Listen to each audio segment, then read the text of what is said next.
From the Apopka Studios in Oklahoma City, you're watching The Press Row. I'm Jenny Carlson here with Barry Trammell, and we are brought to you by Papa John's Pizza. You can go online anytime, day or night, and order your pizza at papajohns.com. Time for Inbox, Barry. Emailed questions answered here on video. Let's get to it. With Richard, he says, was it out of the ordinary when Mike Gundy said the OSU athletic department never tells him anything? I thought that was the quote of the day. Well, he's talking about the strange Gundy news conference on Tuesday when he basically didn't say anything. But I thought this quote from Gundy was actually the most engaged he was all afternoon. And I think he was pretty honest. I think he sort of stays out of this NCAA investigation stuff. I think he's informed when he needs to know stuff, but he's got other things to worry about. So I think that was, I think that was telling. I don't think it's anything subversive. I just think he worries about other stuff.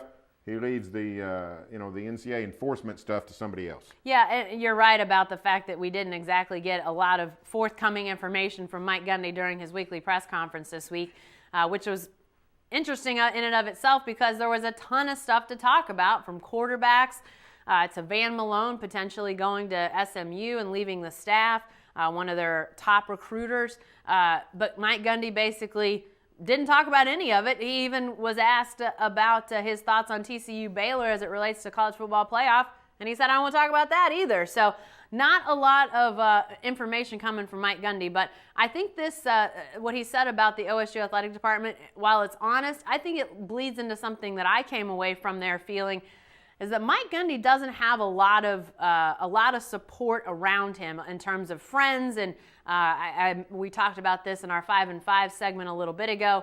It just seems like he's sort of partitioned himself off. Insulated. Yeah, and I mean, that sometimes that works, and sometimes that's how it has to be.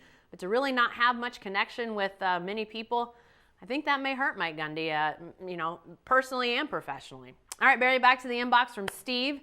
He said, in all I've read following the Locust Grove Douglas fiasco, I've not seen one comment from Willis Alexander accepting blame for the 2 sideline infractions that brought us to where we are today. To me, this is the elephant in the room. I would be much more sympathetic to Douglas's case if I heard a little humility here. What about that, Barry?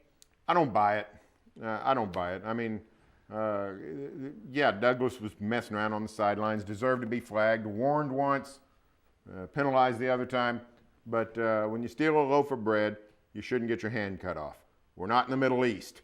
And that's what happened to Douglas. What should have been a 5-yard penalty on the kickoff or the extra point instead became wipe out the touchdown. The suspension of the rules, the incorrect enforcement of the rules, that's the elephant in the room. Officials who didn't know the rules, and frankly, since then have not exactly shown themselves to be shining examples of humility, saying, if Douglas had known the rules and told us, we would have fixed it. I think we know what the problem is. It wasn't Douglas' humility. Well, and how often do we hear coaches arguing with officials saying, that's wrong, that's wrong, that's wrong. Lots of times officials aren't listening to that anyway because they just hear the white noise essentially of coaches arguing. So, I'm not so sure even if Willis Alexander or his assistants yell, that's not how it's enforced, that would have changed anything.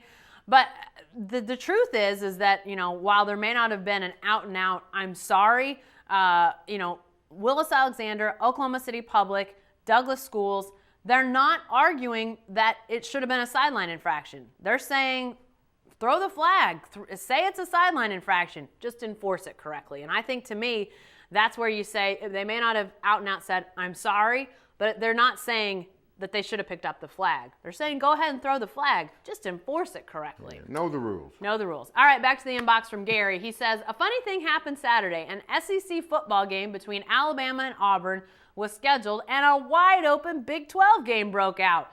Yes, Nick Saban, you can give up 44 points and win a game. Barry, the SEC's gone all Big 12 on us. And you know what? This isn't actually all that new. We saw it the last couple of years we've seen it. And with Johnny Manziel, his Heisman year, the scores were going through the roof. Last year, the SEC title game, Auburn, Missouri, was crazy.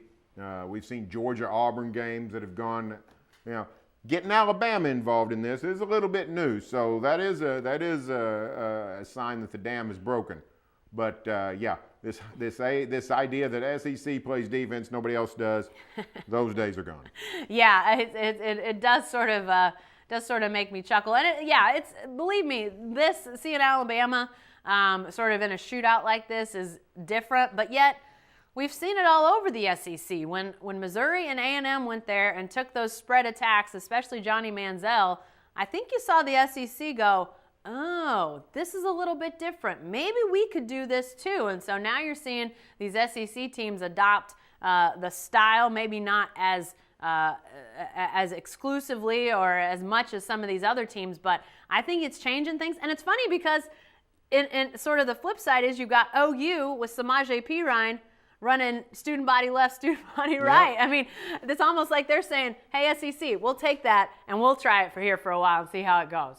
All right, back to the inbox for one last time from William. He says, let's get the Sooners and the Huskers in a bowl game. What about that, Barry? Well, sign me up. There's only one problem.